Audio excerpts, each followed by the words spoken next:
In today's video, I'm going to teach you how to customize pipeline stages in Freshsales. Clear, actionable pipeline stages make your sales process easier to manage and report on. By tailoring the stages to match how your team actually sells, you'll get cleaner forecasts and faster handoffs. Here's how to make those updates in Freshsales. First, open your Freshsales account and head to Settings. That's the gear icon on the sidebar. Settings is where all the structural pieces of your CRM live, including your pipelines.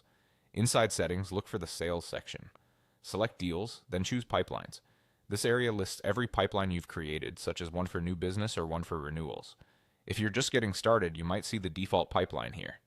Next, pick the pipeline you want to edit. Opening it will display the current stages in order from left to right, representing the journey from first contact through to a closed outcome. Take a moment to compare these stages with your real-world process so you know what needs to change. Now make your adjustments. To add a stage, use the option to create a new stage and give it a short, descriptive name that reflects a single, clear milestone. Aim for language your whole team understands, like qualification, proposal sent, or negotiation, and keep the order logical. To rename a stage, click directly on its title and type in the new name. Renaming is helpful when a stage is close but not quite right.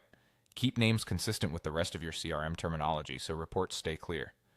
To delete a stage, use the delete or trash option next to it. Before removing a stage, consider whether any active deals might still be sitting there. Deletions can affect reporting history, so proceed carefully and confirm only when you're sure that stage is no longer part of your process. When you're finished, click Save.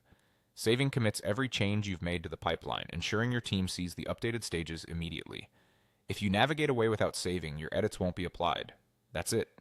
You've customized your pipeline stages in Freshsales. As a best practice, keep your stages focused on milestones you can verify, avoid overlapping meanings, and review them periodically as your sales motion evolves. Share the updated stage definitions with your team so everyone works the same way and your data stays trustworthy.